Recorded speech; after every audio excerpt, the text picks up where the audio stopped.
Hey everyone, I am Mel Barrett and welcome to Newslight. If you're here, thank you, truly.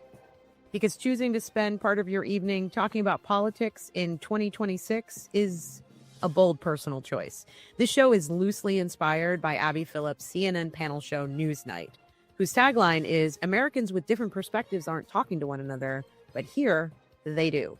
Mine is a little different, a little more honest. Americans with different views aren't talking to one another, but here they try, kinda. Because look, we're living in a moment where people don't just disagree.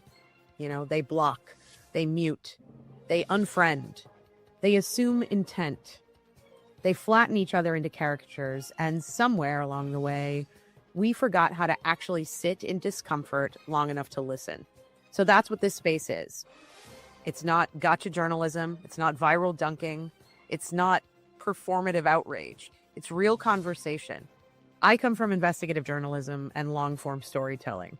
I care about facts. I care about sourcing. I care about power. I care about who gets hurt when narratives get sloppy. And I care about creating rooms where people can speak freely, honestly, without being shouted into silence. Tonight's panel is made up of people I know well, people I trust, people who probably align with me on more than a few things. And that's intentional for tonight's show. You don't start a new show by throwing gasoline on it. But this is just the beginning. The goal here is to build something harder and more interesting, bringing in voices with different views, not to stage cage matches, but to have ethical, good faith debate, the kind that assumes humanity first, the kind that allows complexity, the kind that doesn't require anyone to become a meme. We're not here to win. We're here to understand what the hell is actually happening in this country and why. Some nights it'll be serious. Some nights it'll be messy. Some nights we'll laugh, because if we don't laugh, we're all going to need a group therapy punch card. But every night we're going to try to be real. So welcome to Newslight. Let's meet tonight's panel and let's get it. Hello, everybody. That was not live, but I am live now. And I am Mel Barrett. Welcome to Newslight. We have so much to talk about tonight. I have two guests tonight who you've already met. I'm bringing them back because we're still in the beginning stages of this journey, and I am the writer, director, producer, editor, and booker on this show. So I'm still booking guests. Everybody wanted me to do this once a week. I was planning to do it once every couple of weeks. So here we are, once a week. So I am bringing back a couple of people that I love dearly. And obviously, I'm spending my time with all of you. Hello, everybody. Hello, Kayla. Hello, Liz. Hello, Miss Sarah. Hello, Veronica Rodriguez. A couple of things before I bring my guests in. Like I said, this is a new channel, so if you can share it and tell everybody about it, I'd appreciate it. Eventually, I'm going to bring on voices who probably disagree with me or who might be on the other side of the aisle. I just haven't found those people yet. So if you know people that think would be good on the show, let me know. If you appreciate the work that I put into the show and you want to tip, that is so welcome. You can tip by the QR code right there, or you can tip by either Venmo or Cashapp down below. And so like the video, subscribe, and share it. And that is all I have for housekeeping on this episode. First, I want to introduce to the stage Miss Ellyn Marsh of Broadway. And I think not podcast. Here. Veronica is here. My next guest that I want to bring in is the lovely and handsome and smart and funny Thomas, the Union Plumber. Mr. Winks. The Union Plumber. Okay. Oh, right. Oh, yeah. And they're like a thing. So for those of you who don't know, they're going to like stare at each other in their little camera views, and you're going to be like sick to your stomach, but it'll be fine. Listen, you know what? I understand your aversion to the heterosexual agenda. I get it. I wish you wouldn't force it on me, is all. Like, do what you need to do behind closed doors, but like, I don't need to see it. My kids don't need to see it. My dog doesn't even need to see it. You know what I mean? I don't mind that. You're right now. Belle texted me and said, "Will you send me a picture of Thomas?" And in the next, message, she wrote, "with clothes." I said, "Not naked, Ellen." I know. And then you know what she does? I just told Thomas's story, and I'll tell the audience now. She sends me like a couple of like good pictures that I can use for promo stuff, and then she sends me all these gooey pictures of him like sleeping sweetly on the couch and wherever. I'm just like, ugh, so gross. Christ. I get it. Oh, thank you both honestly, for being Mel, here. I'm so happy to be here. I just don't know what we're doing. Like, there's just not much to talk about. You know There's what I really mean? not. It's been a slow news week. Yeah, really slow news week. So I think right off the top, we're gonna talk about the Epstein Files again. I was just saying this to both of you backstage. I don't want to fall into the trap of getting bored with a story and moving on from it. I feel like that's sort of this administration's MO. They throw a bunch of news at us. It's the Steve Bannon style of like hit them with everything you can, let them get overwhelmed, they'll get bored, they'll move on, they'll start scrolling and look at like looking at Punch the Monkey videos, all that. We need to stay on this story. And there's been a bit of news that's come out this week that I really want to talk about. The couple of things that I'm very excited, and not in a good way, just like, oh, this feels like movement. Right off the top, obviously, Prince Andrew was arrested. Also, Mandelson was arrested. He was the ambassador to the United States in the UK. So 2 people in the UK, high up in the UK, have been arrested.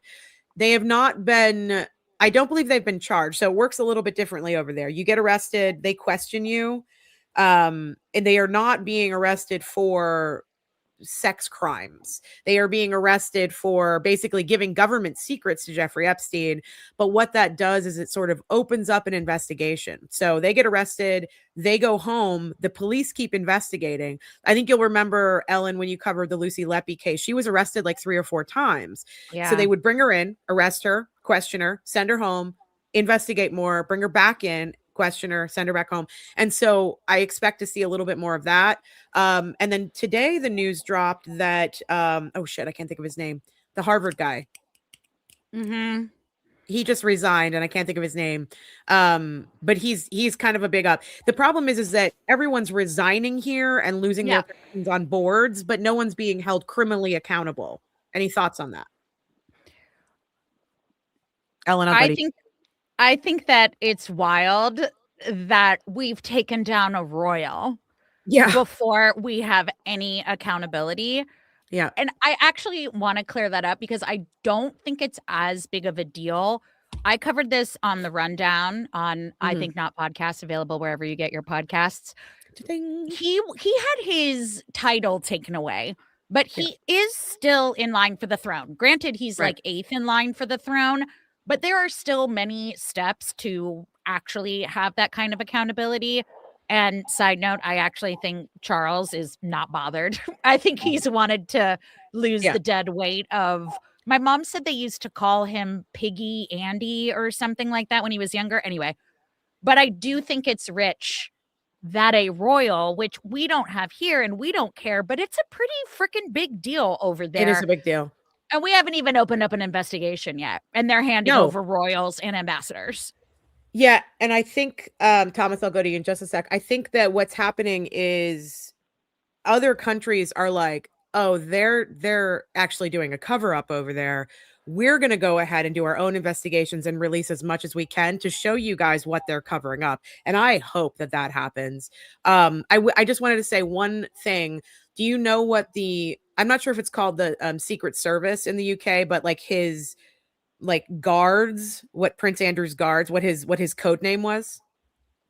No. Did you hear this? Disgusting sweaty pig? No, they called him the cunt.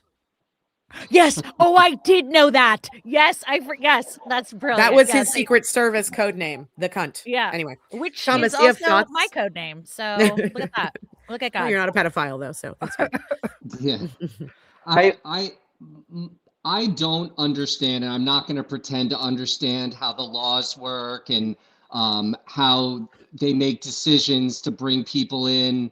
But today, doing some reading and some research, how many allegations have to be there for someone to be arrested, not charged, but like you're saying, Mel, arrested, brought in, and questioned, and to see where they can go with something, right? I didn't know, but so we know that the DOJ They withheld the related materials surrounding Trump and the 13-year-old girl, right?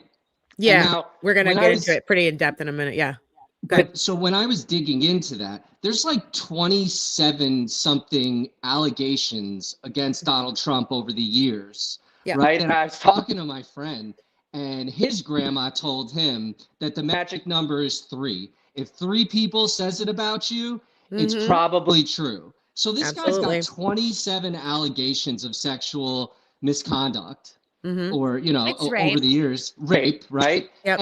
And like, I just don't know, like, what does it take, right? So if somebody was saying that about somebody else, I would hope that there would be detectives at the door. They'd knock on the door and they'd take them in and cuff them, take them in. I don't understand, like, and like, what else it's gonna take. They are too, in my opinion, it's just that they are too big to fail, basically. They are billionaires. And Trump's been doing this since the 70s and 80s. And everyone in this country knew when he was running in 2015 and he said that he could grab him by the pussies, everyone knew what that meant. Yeah. And they should have stood up to it right then. And they chose not to. And when they broke that dam, then everything else went out the window. When you started seeing the Republican Party bend over backwards to cozy up to this guy, when his Secretary of State, Marco Rubio, he made fun of his wife, he made fun of his hands. Ted Cruz, who's now an ambassador, I think, I don't even know. No, Ted Cruz is in the Senate. What am I talking about? He literally was like, Ted Cruz's dad was responsible for killing JFK, and they are all kissing his ass. Lindsey Graham, that queen, I know that Trump has some shit on Lindsey Graham, and that is why he's doing what he's doing, because that guy stood up after January 6th and he's like, I'm done. I've had enough, blah, blah, blah. And then the next thing you know, he's kissing his ass again. So there's either money or they have the goods on some of these people. And I think that's the problem. I think when people say, listen, if we release everything that's in the Epstein files, the whole place is going to explode. And I'm like, bring that fucking on. But that's what they're counting on. They're counting on that we won't get to that point and that they will continue to be protected. But in order for them to be protected, they have to do whatever the fuck Trump wants them to do. So I don't know how he's gone with 27 accusations, including he's been found guilty of rape, basically, in a New York court. No, it's not basically. It's full. Well, it's full rape. I say it's basically because the state of New York does not define it as rape, but the judge did. So that's why I say it that way, because the judge is the one who called it rape, but it wasn't rape by New York state laws. But anyway, I also want to say that I can't remember. Honestly, I really can't remember what I say on what podcast at this point.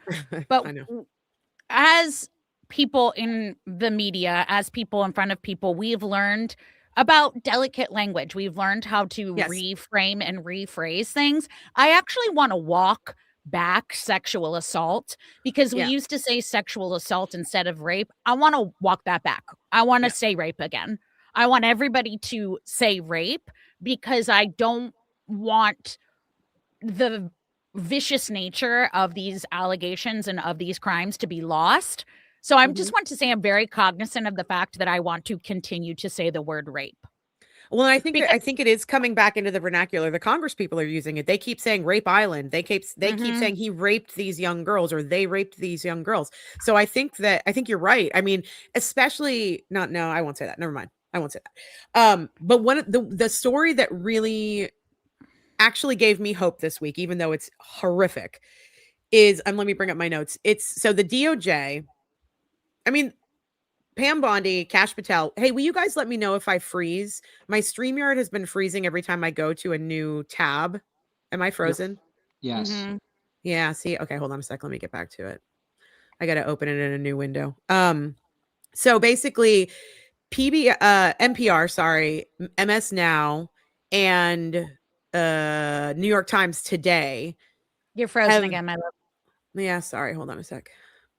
It's something about StreamYard. I don't know why, but when I open a tab, you're good now. Yeah. I just need to look at my notes though. But so basically, I'll give you the Cliff Notes version of it. There was a 13-year-old girl. Thomas just brought this up. And this was 35 years ago, but you all have heard the story that is in the Epstein Files, and I'm going to say it, and I hate to have to give a trigger warning, but I'm going to because it's vile and it's awful. But Donald Trump, the allegation is that this 13-year-old girl said that Donald Trump forced this 13-year-old girl to give him oral sex, and she didn't want to, and she was fighting back, and she bit his dick. And when that happened, he grabbed her and he punched her and basically threatened to kill her. Right? So that is the allegation. The FBI interviewed this woman 4 times. So they took it seriously. And it was, I believe it's corroborated by a friend of hers who said, yes, this is what she told me as soon as it happened. Also, Jeffrey Epstein raped her, all of these things. In the files, they have, you know, they have the index that is like the Epstein Files Transparency Act. So EFTP is the beginning of the number, and then it's like 1, 2, 3, 4, 5, 6. So the index shows all 4 of those interviews and the 302s, and the 302s are what the FBI, it's basically like witness statements, like whenever they interview a witness, those 302s are what the survivors are looking for. And that's how they're trying to figure out if things are being hidden. So in the index, these 4 interviews are listed and only one of them is actually in the files. And so there's 50 pages in total missing, right? Yes. Yeah. So it's 52 pages. Of FBI interviews alone, right? Yeah. So here's the biggest issue with this.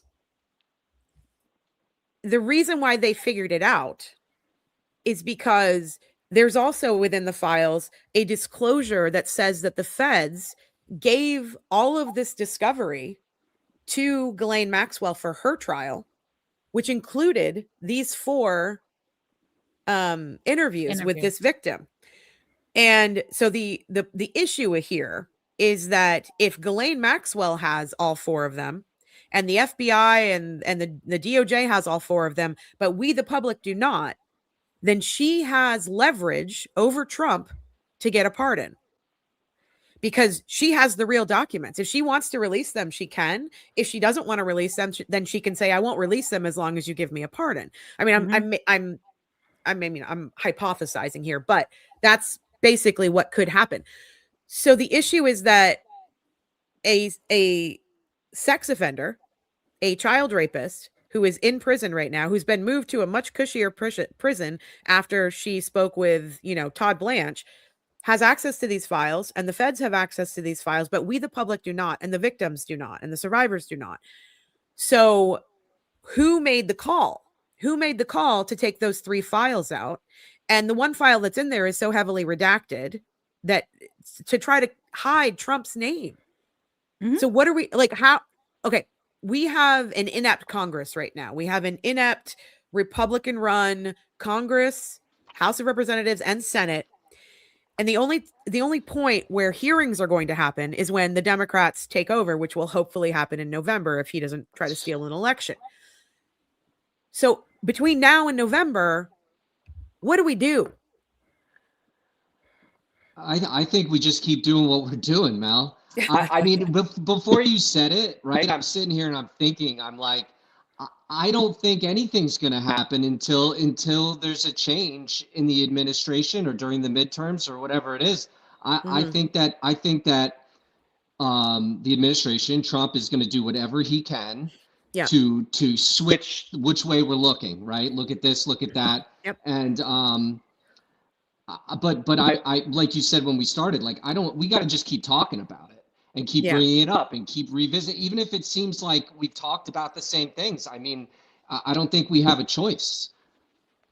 I agree. Do you have any thoughts on it, Ellyn? Like, what can we do other than doing what we're doing right now?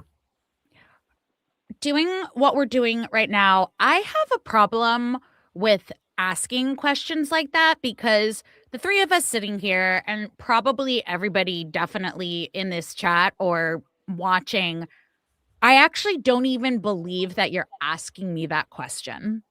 What are we doing when we find out that our most powerful people are raping children? There is nothing more sacred in our world, I feel like we can agree, than protecting children. Not party loyalty, not political power, not anybody's fucking reputation, not making the lives of the most powerful and well-connected people, not making their lives any more comfortable. So we're sitting here, the three of us and everybody watching, with credible allegations of people hurting children. I know women were involved too, but let's just talk about children, because I feel like that's the great equalizer. We can all agree. And we have records, evidence, which no one wanted to believe them before. And now we do have that evidence. This is a moral failure. This isn't politics anymore. Yeah. We want justice, right? And that requires evidence and transparency. We have the evidence, and now there's no transparency. So what you're saying, or what we're being told, is even the most powerful individual in the country doesn't need to stand the same scrutiny that we all do. What the fuck are we doing other than insulting victims and being lied to? Also, I want to remind everyone, the Department of Justice does not work for the president. The Department of Justice does not work for the government. They work for us. They work for the people. So how can you help a democracy, defend a democracy, while you are hiding the facts? I don't know what to do, because I'm so spinning in my own brain as to what the fuck we're doing. This is not partisan. All we're doing is protecting the powerful. Our system is broken. I don't know. Contact your representatives all the time. I mean, I just call them every day. I'm like, hey guys, how's it going? But I mean, members of Congress have oversight authority. I guess we have to call and write and demand oversight hearings, demand more. These people work for us. They're only powerful because we gave them, not us. None of us voted for them. We gave them that power. What do? I don't know, fucking scream and wonder how the hell we got here? I think that the only way that we're going to see hearings, the only way we're going to see investigations, and the only way that we're going to see special counsels and special investigations is we are going to have to vote our asses off in November. We're going to have to vote in such high numbers that there can be no question about whether it was rigged or stolen, because that's what he's going to do. Right. He's already been setting that up. So I've got to figure out a way to get people to vote. That's the only thing I can think of. And I think, not unfortunately, but what it comes down to at this point in time is we can call our representatives all day, but until Democrats are back in power, no hearings, no real hearings. I mean, they're going to be interviewing or interrogating the Clintons next week. I mean, what are we doing, you guys? So we have to have these hearings. We have to have these investigations. We have to have 9/11 style commissions. And the only way that's going to happen is if the Democrats take over the House and the Senate. So we have to get everyone to vote. So I've got to figure out a way to talk to other people who are on the opposite side from me to help them understand that if we let this go, we're letting everything go. Yeah. Because this is children. Now, I know that, in 2015, I think it was, the Republicans didn't give a shit about all those kids who were killed at Sandy Hook. No. And that to me was a turning point where I went, oh, fuck. They really don't care about babies. We're in trouble. And it's never been about children. It's never been about babies. It's never been about abortion. It's never been about caring about the unborn. Go fuck yourself. It's about controlling people, controlling family women, values, controlling minorities. It's all fucking smoke and mirrors. I can't believe this is our life right now. I know. The thing that I've noticed recently on social media, and it's become more and more over the past couple months, is people that typically wouldn't come across my algorithm because they I would have considered them MAGA cultists, right? And now I've seen people saying, that they want blood. They want people hung in the streets. So look at Joe Rogan, all these manosphere dudes, they're all turning on him. Joe Rogan fucking sucks. He really does. He's but the flagrant guys like Andrew Schultz, they're all putting their hands up and they know they fucked up.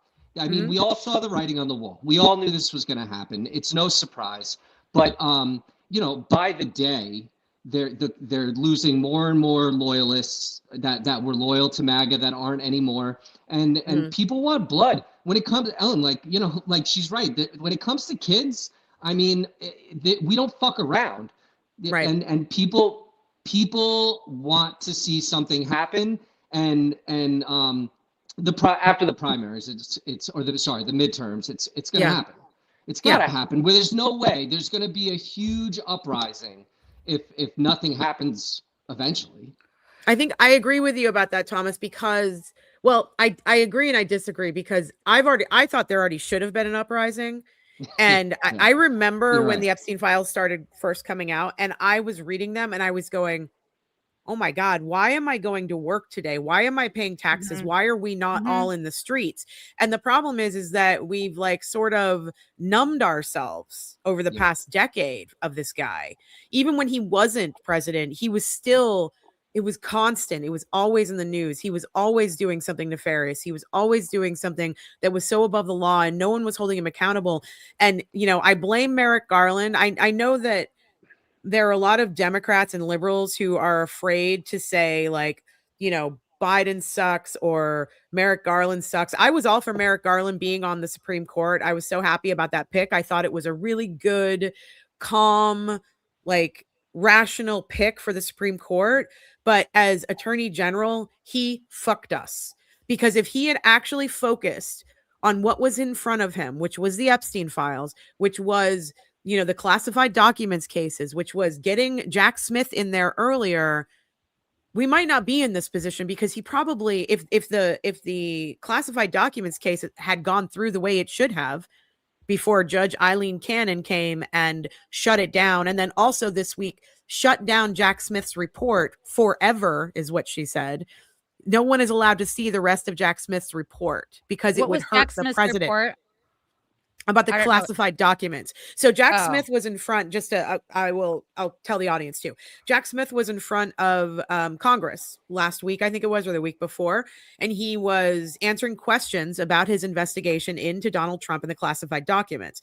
Okay. Yeah. He was actually talking about the January 6th riots, but he wasn't allowed to talk about the classified documents because a very Trump-friendly judge who has been chastised by other judges and who has even been, I think they've been like, you need to step down, like it's obvious what you're doing, basically. She shut down the investigation because she said he could no longer investigate a president. And this week she basically shut down anyone having access to Jack Smith's report. In that report, he had a solid case. Donald Trump this week was he was quoted as saying that Jack Smith had him dead to rights over the confidential, the documents. He had 87 Republican witnesses against Donald Trump.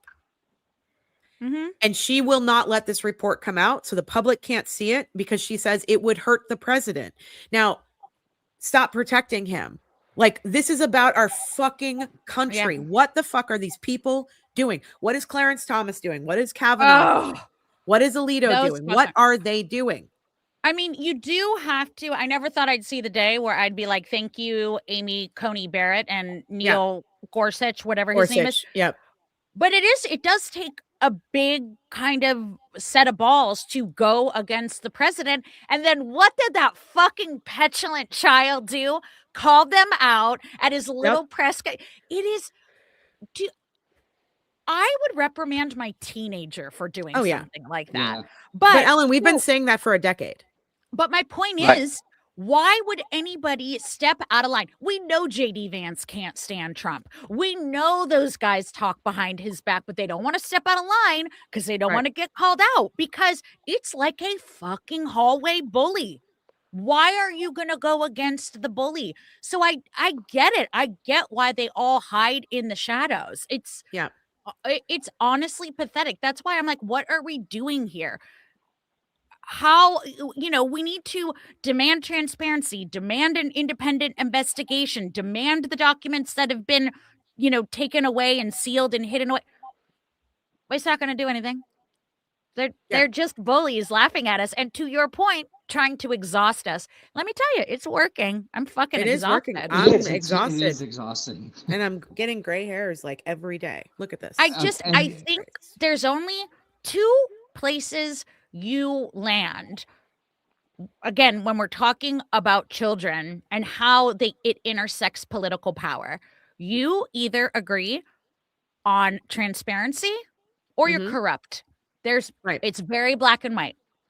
That's Yeah, it. And Those then, are like, your choices. why would go ahead, Thomas? Sorry. Well, I mean, I fucking can't stand Caroline Leavitt, and she stands up there, calls him the most transparent president ever. It's like, what the fuck are you talking about, lady?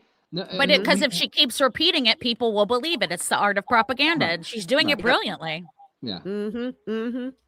Jess says that she met Anita Hill soon after she testified about Clarence Thomas, and that she believed everything she said about him. Don't count on him for anything. Yeah, we've known this about Clarence Thomas for a while. I have a funny little side story. So one of the people that I'm very close with, who I play tennis with, is very good friends with one of the Supreme Court justices from childhood.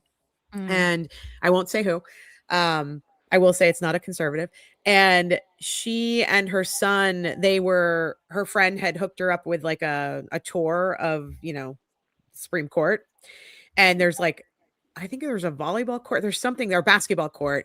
And she and her son were talking before they left, and he was like, he's young. He was like, well, what do I do if I see Clarence Thomas?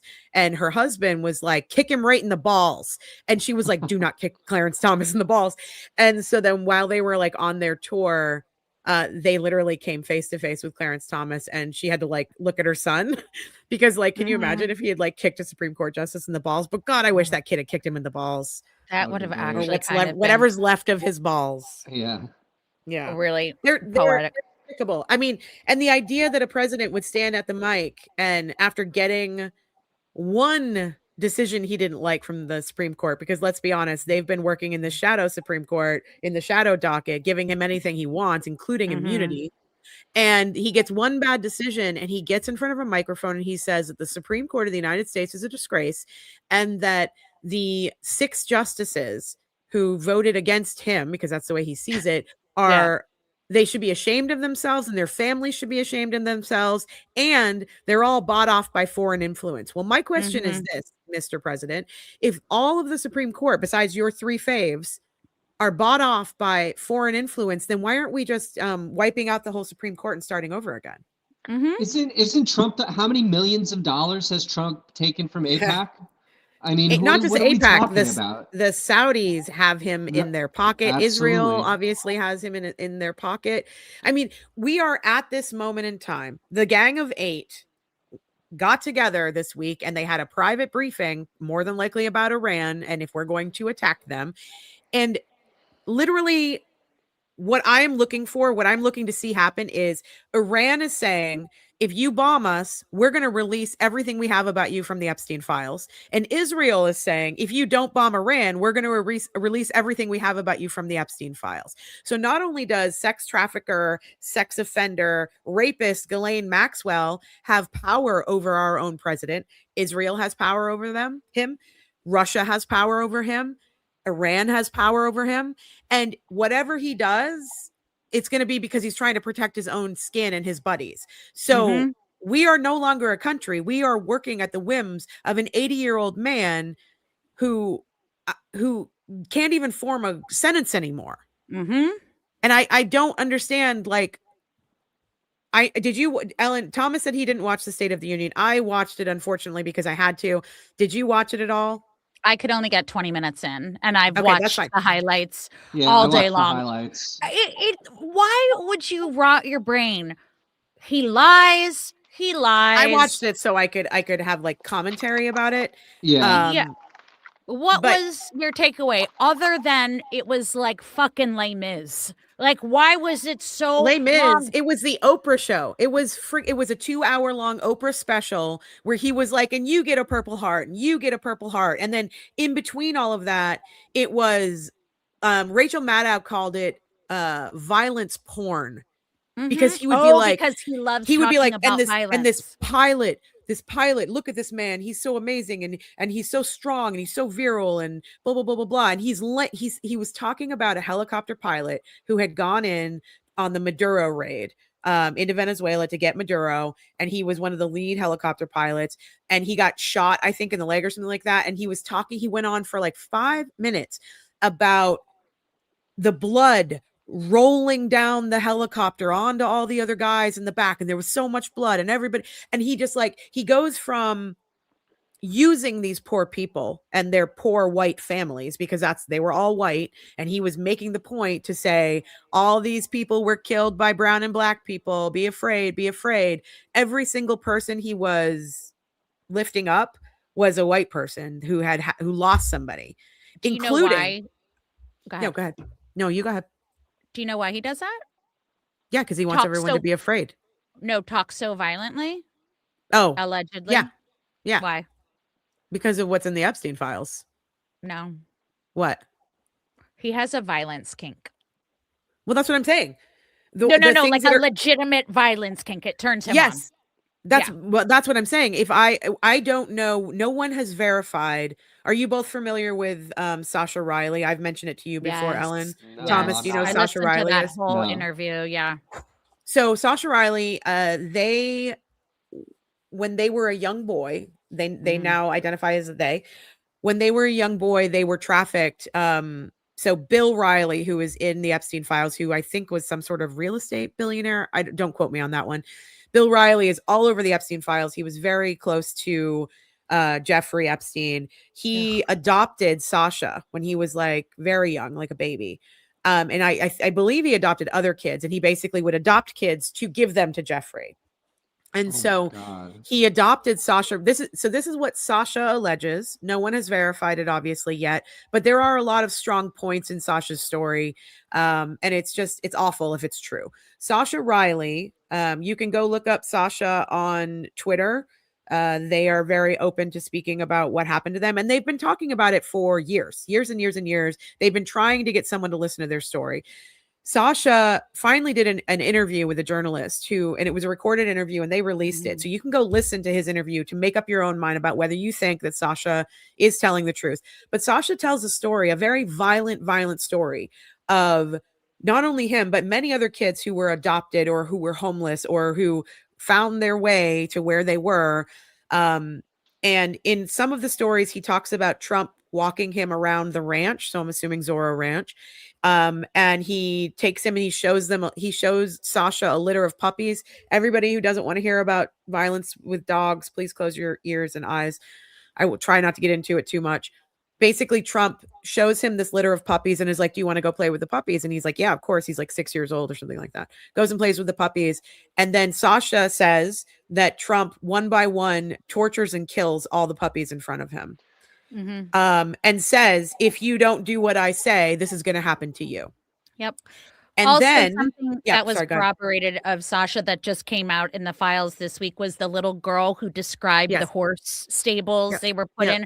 And that was matches even way before Sasha's testimony or, Sasha's story was out, but told the same exact story of children being put in these what do you call them? Stables. And men walking through and shopping for children. They told the same exact stories.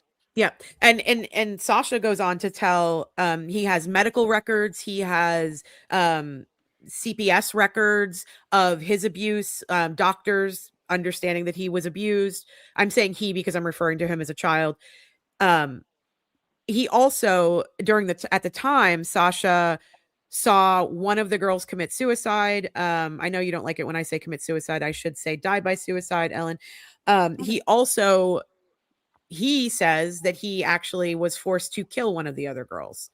So Sasha was around a lot of violence. I've also been noticing of Trump in the past 2 weeks. I don't know if you've listened to any of his speeches, but he'll start a speech, and he'll say, this union guy comes up to me and he's like, Mr. President, I could kiss you because you bring him back manufacturing and blah, blah, blah.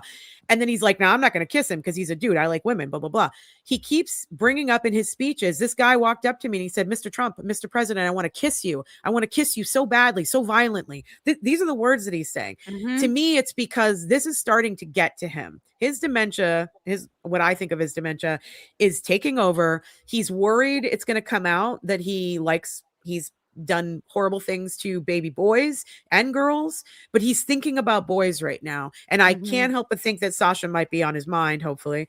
But he has this violent streak. There are so many stories, alleged stories in the Epstein files of him. I mean, we don't have to even look at the Epstein files. Look at what Ivana, his first wife, said that he did to her. He ripped her hair out of her head while raping her. Before he killed her, or before he killed her. Yeah, allegedly. But I mean, that's the thing. He has a violence kink, and he says these horrific stories and he brings them into the State of the Union. So you go from him, handing out Purple Hearts like he's on the Oprah show to talking about blood flowing down the aisle of the helicopter and blah, blah, blah. And then he's screaming at the Democrats. I don't know if you saw any of those parts. I saw that. Yeah.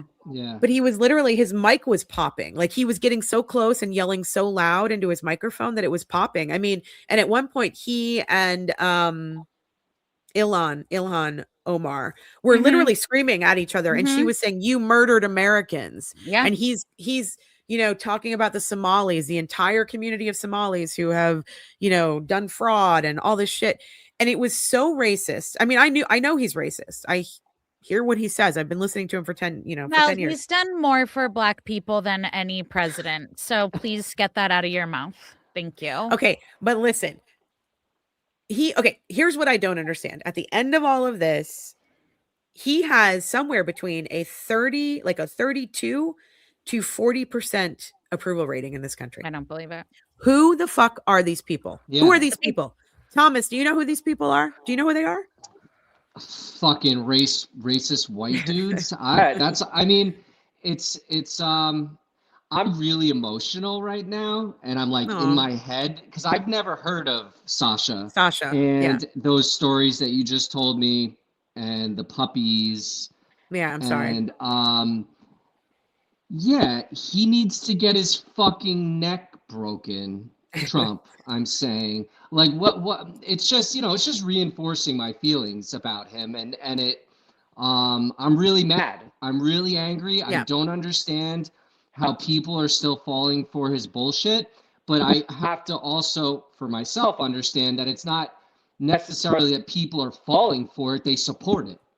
There's a certain demographic of people in our country, in the world, that agree with him and that are fucking psychos, and it's scary.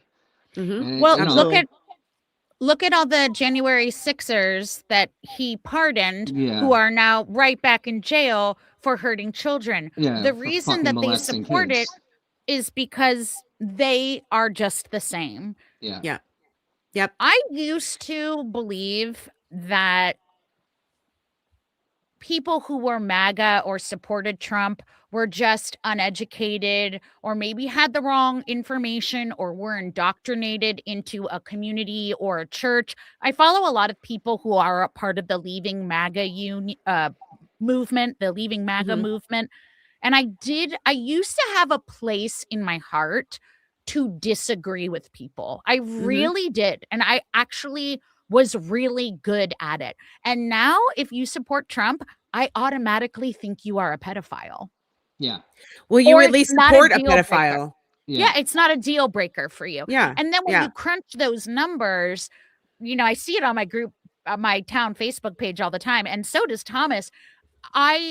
When you think that 1 in every woman will be or has been a victim of some kind of sexual abuse, crunch those numbers. Brian, Mark, Carl, Chuck, because I'll bet you have 3 women in your life, your mom, your sister, your daughters. Crunch those numbers and make it make sense to you. And I am all about dragging people and showing them their stupidity and saying things like that because they don't care about anybody but themselves. So unless you say, hey, Chuck, how many daughters do you have? 4? One of them will be raped in their lifetime. I promise you that.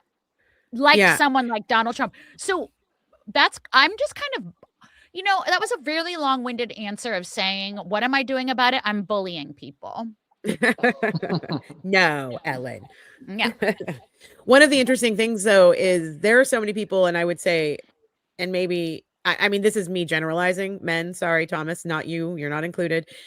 I think there are a lot of men in this country who think that women should be treated that way. And I also think if you listen to what Alan Dershowitz has to say, who was Jeffrey Epstein's lawyer and who was also in the files and who also thinks that anyone calls him a pedophile is an anti-Semite, he thinks that the age for consent should be dropped down to 14. Mm-hmm. So if that's what we are talking about here, then there are people who are just like, I don't care if he's a pedophile. I'd have sex with a 14-year-old. I mean, it came out this week. An interview that Trump did with Howard Stern, I think it was back in 2006. And it wasn't the one that we're all thinking of where he talks about like walking into the dressing room of the beauty pageants. He's actually talking, and I believe he's questioned, and they ask, well, like, what's too young, Donald? And he's like, I wouldn't push it past like 12. Like he admits it on the radio. So how many times does this man have to say the things that he's totally willing to do or is happy to do or has done before we start taking him fucking seriously? And I am so sick of the line from these pundits who are like, oh, you can't believe what he says. Just watch what he does. I'm like, I believe both. Yeah. I believe both of this dude. So I wanted to ask Jess in the comments. I don't know who Aaliyah Rahman is. But I do know while I'm waiting for you, Jess, to tell me about Aaliyah Rahman, I would like to tell you guys, and I don't know if you saw this, Ellyn, if you watched the beginning of the State of the Union, you probably saw what happened to Rep. Green. Did you see that part? Yeah. Okay. So I'm going to play a video. So for people who didn't see it, but Rep. Green he's sort of known for protesting and openly protesting Donald Trump at the State of the Union.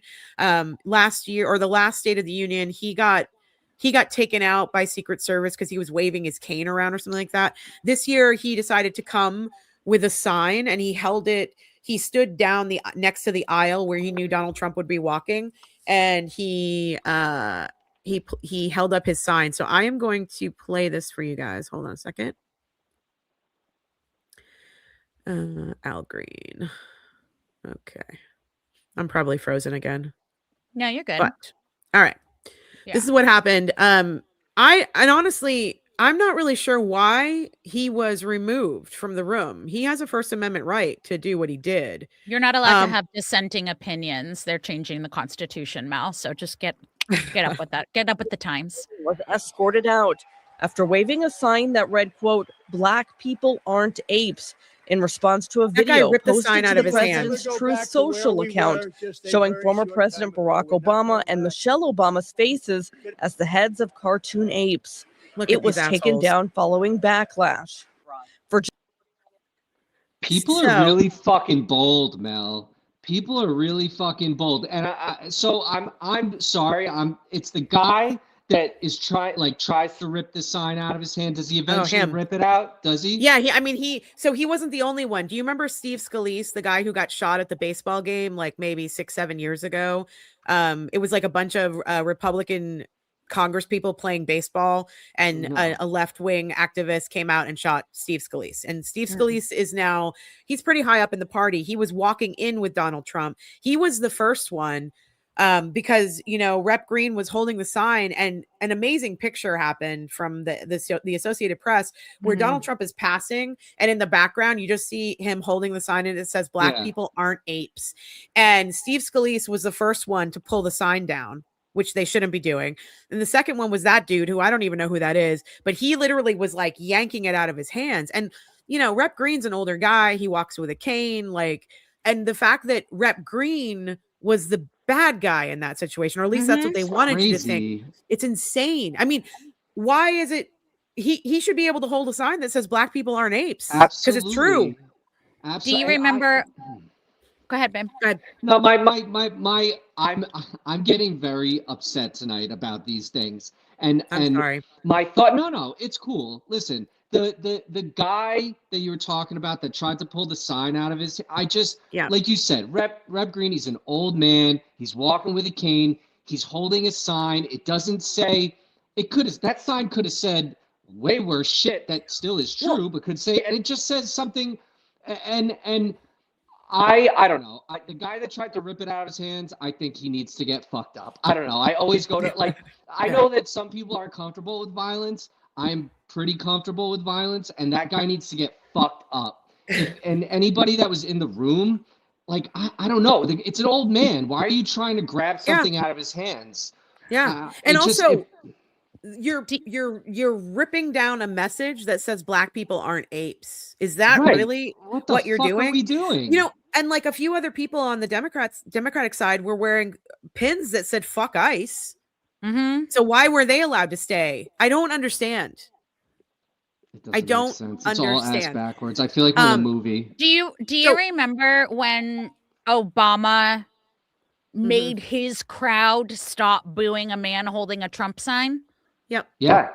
Or when when John McCain spoke to that woman at the town hall who called Obama an Arab, and he said, he grabbed the mic from her and he said, no, ma'am, he is not. He is an honorable, good man or whatever. Yep. Do not say that about him. He is not those things. What the fuck has happened to us? Yeah, your First Amendment right protects your free speech. It doesn't protect the speech that people like. That's the thing. Is that you really can say anything you want. Yeah, and so I want to just bring this back. So Jess brought up, and now I know who you're talking about. I'm sorry, I did not know her name, and I need to find her name again. Raman. She was the pregnant woman who the ICE agent threw down on the ground in the snow on her stomach. But tell me why she was arrested last night. So she was a guest of Ellyn Omar. So unfortunately, the people that the parties invite to the State of the Union, they all have to sit up in the gallery. They're not on the House floor. So we don't often get to see them unless they're focused on by the president. So I don't know what happened up there, but if somebody can tell me why she was arrested or what happened, that's so fucked up. But this poor woman, and correct me if I'm wrong, she lost her baby after this incident, I believe. Correct me if I'm wrong, chat. She was dragged by the ICE on tape, right? Yep. Somebody recorded it. Yeah. Yep. Yeah, she and it's this one ICE agent. It's not the first time he's done this. He's been caught on camera. He's one of the ones that doesn't cover his face for some reason, but he's been caught on camera doing violent things like this to other people. But he literally threw this woman down on the ground. I think she was an American citizen. I don't know. Not that it matters, but she was thrown to the ground on her stomach, very pregnant. And then he dragged her like by the leg on her stomach. So pro-life. So I'd love to know. Yeah, so pro-life. I'd love to know what happened last night, why she was arrested. And speaking of ICE, another thing happened this week. I did not put this in the notes, but I'd love to get your reaction from it, both of you. An ICE whistleblower came out this week and testified in front of Congress. Oh, my stars. I watched that. Wow. This guy was pretty high up in the training program. So, and he's been around for a while. And I believe he was, don't quote me on this, I'm probably wrong. I believe he was a constitutional lawyer. He was at least responsible for teaching recruits about the Constitution and what they're allowed and not allowed to do. And this whistleblower I don't know if he got fired or he stepped down. Regardless, he felt the need to come in front of Congress to tell everybody that that this current administration has cut down the training time for recruits to like half the time. They have openly said we are no longer following the Constitution, and they were pressuring this guy to teach the recruits that they didn't need to follow the Constitution. This is a whistleblower who is sitting down and like dinging the alarm bells going, they're saying the Constitution doesn't matter, y'all. And that's why they're running into houses and dragging people out and throwing pregnant women down and shooting people in the streets because they are being told the Constitution no longer pertains to them. Yep. Did you guys hear that story? Do you have thoughts about I watched it. I didn't hear that. No. Yeah. No, I watched it. It was shocking but not shocking. He just left ICE like 2 months ago. Yeah. And then he was like, I need to go report on this. I saw one guy online. He was like, he's reading a script. I was like, he's making a statement. He's making a statement. So you know, Mel, you got to have some kind of Trump supporter, some kind of MAGA people on here. I need to understand their brain. I want to cut their brains open and dissect it. Not how much she doesn't mean that literally, but how much training so if you go to ICE and you want to be an ICE officer, how much I haven't looked it up. How much training do they need? So they used to have, hold on a second. I reported on this on the rundown. It has changed. And I just went over this because I was talking to Anthony Rykowski, my sergeant deputy that I talk to all the time, and he was working off old numbers. And I said, ICE guys aren't trained like that. And he was like, no, they have this, this, and that. And I went back and I was like, and that changed. And he didn't know that had changed. Yeah. But yeah. I mean, so basically, you need a high school diploma and you have to run a mile in 12 minutes and then you get to be an ICE agent. That's so just wait, I will tell you. Let me tell you the exact numbers. So, okay. So ICE agent training has been significantly reduced, with reports indicating a cut from approximately 5 months, so around 16 to 22 weeks, to 6 to 8 weeks, which is roughly 47 to 48 days as of early 2026. This is along with a 120% increase in manpower in less than a year. Is part of a rapid large-scale hiring initiative from the Trump administration. And these men and women are also being given quotas every day. On top of not understanding anything about our Constitution, they also have these quotas they've got to fill. And the quotas do not have to be undocumented people. No. And they also get bonuses for every arrest they make. Yep. And they get a $50,000 signing bonus and help with their student loans in the beginning. And they all carry guns, correct? Oh, yes. Yep. They get a minimum amount of gun training. Mel, I don't know if in our private conversations, if I've told you this, but it takes 5 years to get to full pay to be as a union plumber. So 5 years of schooling, 3 days a week for 5 years to get your full pay as a plumber. And these guys get, what did you say? How many weeks? 47, 48 days. That is ridiculous. And they get a gun. To be a law enforcement agent who has not been trained in crowd control, because none of these ICE officers and Border Patrol are trained in crowd control. They are not trained to be local police officers who know how to handle a crowd. If you think about anytime something major happens in New York City usually has on lock. These guys know absolutely no idea what to do. And the thing I don't understand about Border Patrol and ICE is I thought they were not allowed to work within the country 100 miles from the border. Has anyone else heard this? I thought they were only allowed to work within 100 miles of the border. Oh, gotcha. No, I haven't heard so that. What are we doing? Sense. Yeah. What are we doing? So all these guys they have tasers. They have pepper spray. They have flashbangs. They have guns. They have zip ties and immunity, apparently. And immunity. I mean, it just came out again. So there was a third person, and I think that there are a lot more people that have been killed by ICE, but I only know about the reporting on the 3. So Alex Preddy, Renee Good, and I can't think of the other guy's name right now. He was the first. Keith, anybody in the chat? Can you help me here? Anyone in the chat? I saw a video. Another guy was killed last year and they didn't let anyone know about it. The reports just started coming out because, again, ICE lied on their reports initially about what happened. And they've actually been called out and they are actually being investigated. These two agents are being investigated. Keith Porter. Thank you, Kayla. Keith Porter. These 2 agents are being investigated now because they were found to have lied in their reports about how this guy died. And there was another person, as far as I understand it, there was another person in the passenger seat where this guy died. And just this week, that guy mysteriously was in a car accident and died. You know, the CIA can take control of your car. Don't tell me that, Ellen. I am on a watch a video, and the guy from the CIA is telling you all the things they could do. I'm God paranoid. damn it. They can clue Oh, into your God. TV. They can turn your TV speakers into microphones. That I know. I mean, and I also know that, you know, our government has this huge deal with Palantir. Fuck Palantir. Fuck Palantir is right. And they are just selling the Department of Defense and the DOJ surveillance equipment. I mean, they're able to, that's why the ICE officers, when they're holding up their phones, aren't necessarily recording to have like, because they're not wearing body cams. They're recording because they want to be able to identify you and where you work and where you live, because they have face recognition software that none of us said okay to. Nope.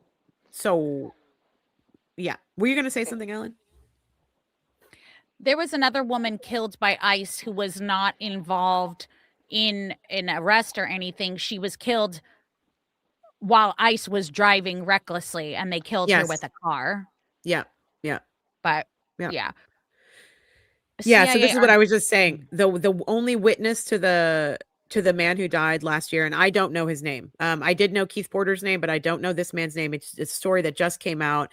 But the only witness was just killed in a car accident, or died in a car accident. We're not sure if, you know, anything happened there, but all right, let me grab my notes really quick, because there were a couple of other things I wanted to talk to you guys about. Oh, I know what I wanted to talk to you about. There's two things. So I found this really interesting. Now we're going to move into a little bit of conspiracy theory territory, which I know you love, Ellyn. Oh, I need to make a foil hat that I can just put on at any moment. You really I didn't used to be like this, by the way. I didn't used to be like this either. Well, maybe I was a little bit. I got sucked into the 9/11 stuff for a little bit. I was like, oh. I was never into conspiracies ever until the last couple months. Yeah. Well, because at this point, some of the shit's real. We're actually like, oftentimes a conspiracy theory is a conspiracy theory because we don't have the answers. And all of a sudden we're getting answers. And then we're like, oh, fuck, Pizzagate was real, you know? Pizzagate was real. So here's the thing that happened. And I don't think this is necessarily a conspiracy theory, the documentation that's in the files. It's what people are talking about surrounding this document. There is a document that is in the files. Let me grab my notes. Hold on. I gotta find it. Sorry. Where did it go? Oh, here we go. The Eastern District of New York. So the federal attorneys at the Eastern District of New York, Trump DOJ. There's a newly uncovered email from 2020. So this is a year after Jeffrey Epstein's death. Appears in the DOJ's releases of documents related to Jeffrey Epstein. In that email, the sender identifies themselves as an AUSA and EDNY, so an assistant United States attorney in the Eastern District of New York. The email's text refers to, quote unquote, an investigation into the murder of Jeffrey Epstein. And mentions that the office of the chief medical examiner entered into a confidentiality agreement tied to the investigation. Both the sender and the recipient of the email are redacted. And this email was part of the broader, tranche of documents or whatever. So why is there a one-pager in the Epstein files from a federal attorney out of the Eastern District of New York, which was the one that was investigating Jeffrey Epstein's murder, suicide, whatever it was, that says, hey, we're investigating the murder. It uses the word murder in this document of Jeffrey Epstein. And the medical examiner is not allowed to talk. What does that mean to you guys? Some shady bullshit. Epstein was murdered and everybody knows it. And his brother, Mark, I also talked about this on the rundown. His brother, Mark, never believed he died by suicide. His brother, Mark, hired an independent medical examiner, Dr. Brian Michael something, and he sat in on the autopsy. He didn't perform the autopsy. He watched the autopsy. And they were like, that is not what happens to your larynx, your hyoid bone when somebody hangs themselves. That is just not scientifically possible. He had aggressive breaks and tears that he was killed. His brother never believed he died by suicide. His brother has been screaming from the rooftop that he was murdered. Not that jailhouse informants are credible, but his bunkie or his cellmate knew this shit was going on. It's happening right under our noses. He was going to name names. He was going to call too many people out. He was going to take a plea. Go. Can I read you something that's that's on this topic that I read today that I didn't know about? I'm curious to know if either of you heard this. So absolutely. The two guards on duty that night were later charged with falsifying records. They failed to perform required inmate checks and logged that they had done them. I didn't know that until today. So where are we going with that? And with what you're saying, like, is anything going to come of this? I mean, that's the problem. The only way something is going to come of any of this is if the DOJ does their fucking job. And unfortunately, Pam Bondi and Todd Blanche have said they're done investigating. They're done. They didn't find anything. It was just Jeffrey Epstein and Ghislaine Maxwell trafficking all these thousands of survivors back and forth to each other. Just to themselves. Just to themselves. Forget the pictures of the men like holding girls down in the Epstein Files. Bill Gates admitted to fucking the Russian prostitutes and getting the like STD medication, right? Yeah, and yes, he did. And here's the other thing. If they're going to bring the wife of a former president in and have her testify when she does not know Jeffrey Epstein and had nothing to do and is not in the files in that way, then they need to bring the current president's wife in to testify about how she met Donald Trump and if it was through Jeffrey Epstein. Right. You know that visual of the iceberg where it's like, what you have achieved and everything you did to get that visual, that tip of the iceberg is what we are told, and the bottom of the iceberg is everything else. And this is what I've gotten from following this guy, this CIA guy on TikTok. The world spins and there is a whole other world that we will never know and never understand. We're never going to find out what happened to Jeffrey Epstein because it is within too many powerful people's best interest to not even go down that road. It's all fucked. I mean, I don't know if Veronica is still here. For those of you who don't know, Veronica recorded her own rape and went to jail for wiretapping. This crazy shit happens all the time. Innocent people are in jail for things that they didn't do, and everything is corrupt around us, and we're never going to find out. And that's it. The good guys are never going to win. That's it. And at the bottom of that iceberg that you're talking about too is also Erica Kirk. Oh God. Who's like, as far like with connection with the Epstein files, right? And like the Romanian children, and it's fucking crazy. Well, I mean, Candace, hear me. I love trolling Veronica, being like, "Go back to jail. Go back to jail. What are you doing out of the clink?" So, Ellyn and I have both covered separately Veronica's case. You can listen to. I did a pretty in-depth series of 7 episodes about Veronica's case on the In Between podcast. Ellyn covered it on Ellyn and Rabia. Did you also cover it on I Think Not or no? Yeah, we touched back on it, mostly just to send people to listen to In Between because your coverage is phenomenal. I love that. I'm a felon, fear me. I know. So Veronica. Thomas is a felon too. Oh, and there's just a bunch of felons. This is just a cozy felon hangout. I love it. I'm not a felon. Veronica's case, happened in Pennsylvania. She was sexually assaulted by a man while she was on a date with him. She recorded the interaction with her phone. And instead of the DA charging, she did everything she was supposed to do. She went and had a SANE kit done. She reported it to, her military supervisor. She reported it to the police. They started an investigation, but very quickly that investigation turned on Veronica as opposed to the man that she was accusing. And the district attorney in that area of Pennsylvania decided that Veronica had violated the wiretap laws by recording him without his permission. And they didn't believe her.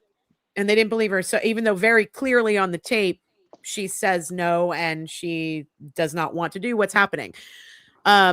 And then Veronica was convicted and she was charged and convicted, and she spent almost 3 weeks in jail, and she is now a felon because of this. And of course she's appealing, but I really encourage you all to go and listen to the story and hear her story and share it, because it's a microcosm of what we're talking about right now. Basically they will, if Trump could put the victims and the survivors in jail for speaking out about him, he would.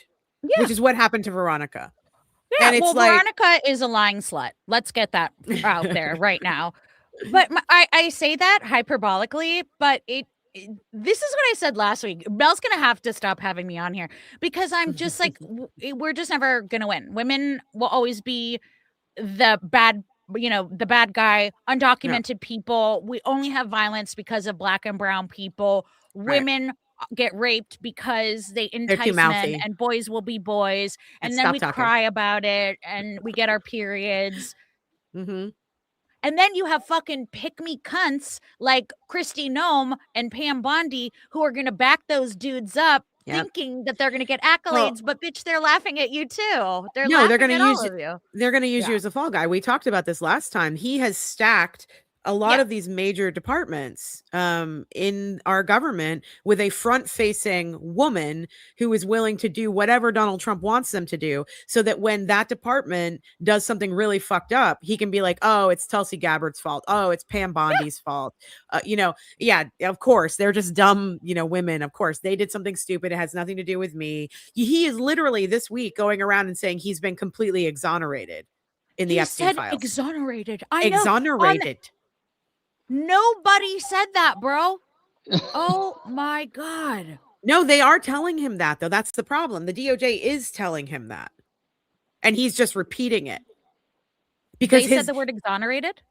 They're not saying it to us. They're saying it to him, because his pundits, his shills that go out on all the mainstream media and news networks, they're saying the same thing. He's been exonerated. The DOJ exonerated him. I don't know why we're talking about this still. Yeah, I don't know why we're talking about this. Why did we just spend over an hour talking about this when he's been exonerated? I don't get it. He's a fucking rapist. DEI hires. Oh my God. He is a fucking rapist, Thomas. Welcome the angry plumber from Long Island. He's a fucking rapist. Hey, he's a union plumber. Get it fucking right. That's right. I feel like people have been giving that narrative of Epstein being murdered since it happened. That's not new information. It's not new information, but it lends to, we've got in the last week, we've got people saying that Ghislaine Maxwell, that wasn't really her, and her, pleading the fifth video. She looks like Mike Myers in a wig. Somebody posted a video of her in Canada. That looked more like her than that bitch pleading the fifth. Sorry. I mean, that lady in Canada. But here's the thing. The problem is we're living in a world right now where I don't know if that video is real, because it's so easy to use AI. So, yes, I agree with you. And there were people that confirmed that it was not AI. That was my first thought. It's AI. I didn't even pay attention to it. And then 50 people sent it to me, and some whatever tech genius ran it through some program and said it wasn't AI. But that's the thing. I don't know what to believe. I don't believe anyone. I don't even know who you two are on my screen now. And I have had sex with both of you. So. I mean, hey, that is a wait. What? I've been exonerated. I just wanted to spice it up in here. Wow! And if you really like this content, please tip me right now.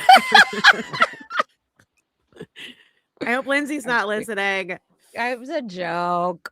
I know. My very angry lesbian sister. That is the truth. I am your very and you know what? I have to say, what's happening tonight? I'm gonna be on Nightline. When does that come out? It's supposed to drop at midnight on ABC News and Hulu. And it's so funny because as soon as this is how my brain works. When you were like, Mel's my angry lesbian sister, all I could think was, I always wear black. And then I was like, except for that one time they put me in mustard fucking yellow. That mustard yellow sweater. Yeah. I better not look like a tool. They better not do me dirty on Nightline. You know what I'm saying? That's homophobic. Pam Smart is a controversial case. It would be so easy to make me look like a douchebag, but I hope they don't. They Yeah. won't. Yeah. All right. We have one last, a couple of, before we get into one of the big stories that I want to talk about, can we just talk for just a brief minute? I don't want to spend too much time on this, but fuck Cash Patel. He's such a fucking idiot. What the fuck? And it's not just what frustrates me. And I was talking to Gian about this earlier. Gian's my best friend. He's a huge hockey fan. He's my boy. And what the fuck? Why didn't somebody shove him out of the fucking room? Like, what are the hockey players? Because they wanted him there. Because they think it's hilarious to have this little pick-me boy in the room with them, and he's connected to that. Did you hear that somewhere? Like, is there like a story of that they wanted him there? What I heard was the majority of U.S. men's hockey say, God, all we do is talk about politics so much. Can we stop talking about politics? Like, we're so excited to go to the White House and eat McDonald's. Them too, huh? Them too. Yeah, huh? but there's 5 or 6 of them. There's 5 or 6 of them who are like, we did not act it appropriately. We should have recognized the women, blah, blah, blah, blah, blah. And then there's that one guy who recorded it and gave it to Politico. I'm like, who are you, dude? I love you. There were like 6 or 7 guys who didn't go to the White House, who refused to go.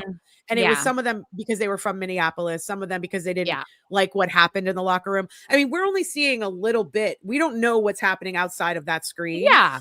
But what we did see was disgusting. So for the audience that doesn't know what I'm talking about, though, I don't know how you wouldn't know what I'm talking about. Our FBI director, on your dime, took a private FBI plane over to Milan so he could go watch his beloved U.S. men's hockey team play against Canada. And when the U.S. men's team won, he was invited into the locker room where he was throwing back beers, screaming in the camera, wearing their gold medals. And all of this happened to the tune of roughly $75,000 of our money, because every single hour that FBI plane is in the air is $11,000. Yep. And he's been taking trips like that a lot. He goes to Florida. He goes to see his girlfriend, who's a country music singer, I think. She's he goes horrible. to her concert. Yeah, well, obviously. I mean, I'm like, this is a guy in name only. This is a DEI hire. This is someone who is not qualified. Wait, I got to say one more thing. There have been a couple of other trips that he has taken. He takes the FBI jet wherever he wants to go, right? 2 investigations have been held up because they didn't have access to the fucking plane. And you know what those 2 investigations were?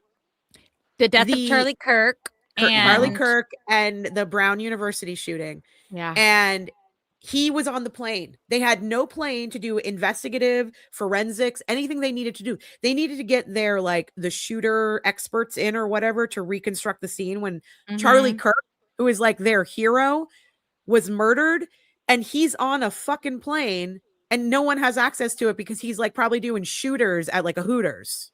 Yeah. Oh, shooters at a Hooters. Cash Patel is a fucking nerd. It's giving Make-A-Wish Foundation. I won a raffle to spend a day with the athletes. That guy is the guy who reminded your teacher we had homework. He is such a fucking nerd. And first of all, the contrast to him, to those athletes, granted, they were assholes, whatever. But if you're an Olympic athlete, you are in pristine shape. And there he is with his big nerd face. Cash Patel has mastered the art of proximity. That is the only way. It's giving I carried a watermelon. Your friend. Are you talking about Dirty Dancing? Yeah. You weren't invited to the party, bro. You showed your credentials. He wants to be cool, and the hockey players are then adjacent to power. So he's kind of manipulating it. And Cash Patel thinks he's cool. He is not cool. I do also on the plane thing. I recorded this because before he was FBI director, he had a lot of words for his predecessor, Christopher Wray, about taking the plane.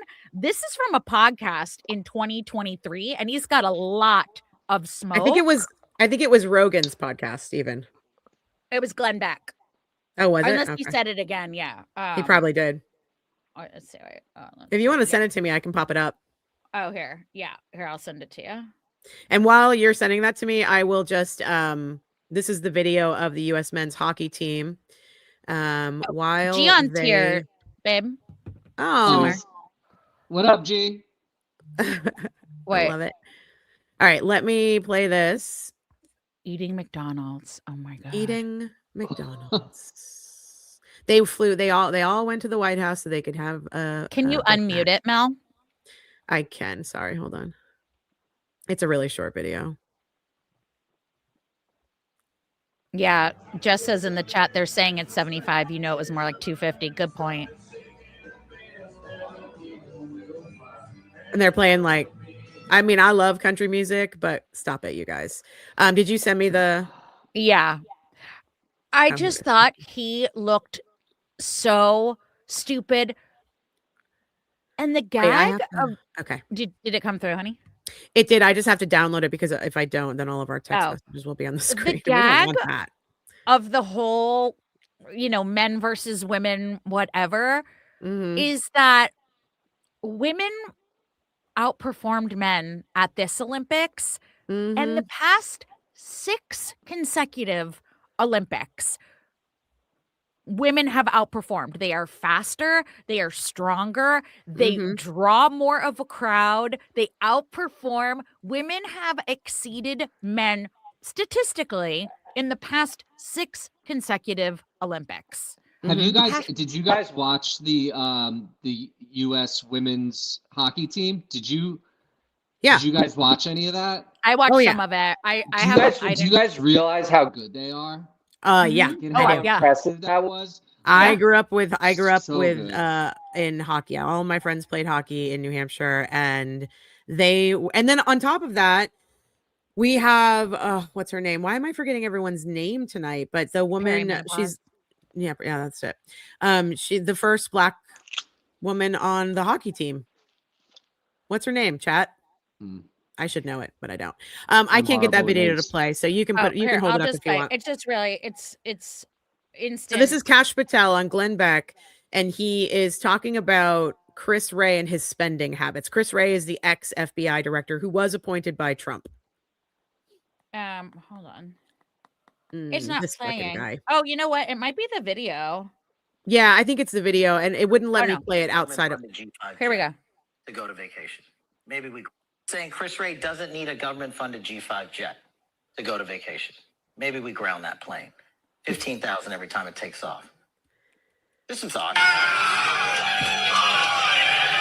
And then the contrast. But he really had a lot of smoke for him, but he can, nip off. But that's the thing. He looked like such a loser. He just looks like a loser. He looks like a nerd who got thrown into lockers. Thank you, Layla Edwards from Cleveland Heights, Ohio. I love it. Thanks, Rob. Appreciate that. Hey, Rob. Yeah.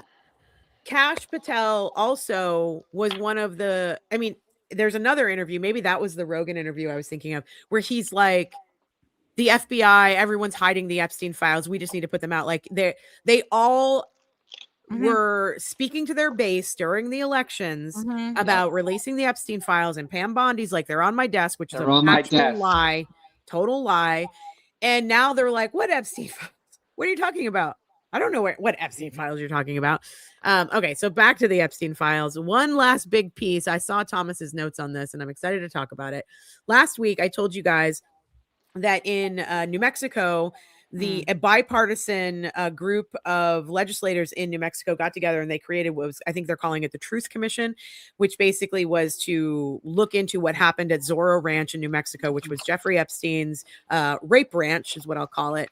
And this week, the Attorney General of New Mexico decided that they are going to work with the Truth Commission and they are going to reopen the criminal investigation into Zoro Ranch because that investigation, there was an investigation that was open, but it was shut down in 2019 for some reason.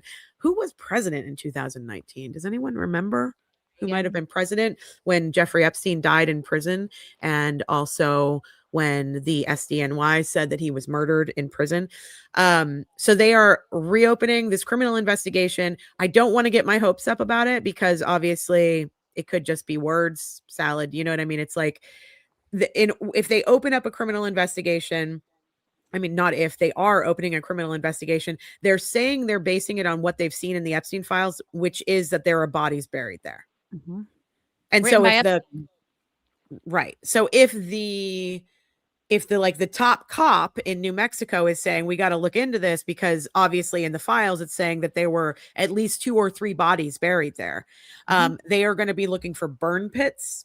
They are going to be looking for salicylic acid pits. And I'm not saying that to make this up. I'm saying this is what I read about the investigation. They are going to be looking for burial sites, burn sites, anything that would tell them that there are bodies buried on this ranch. And we know, in my opinion, there are bodies buried on this ranch, right? Yeah, Thomas, you had a bunch of notes. What were your ideas? So, I mean, it said that multiple women have alleged that they were trafficked, lured, and sexually abused at the ranch. But those names are protected, right? Or are those women that have already come out and said? I just didn't know if you had any information on the women that said they were there. That I don't know. I mean, they have released the names of some of the survivors, though, which they weren't supposed to do. And some people think that was on purpose. Specifically, and this is going back to the story we just talked about where the DOJ has hidden those 3 interviews by that one survivor.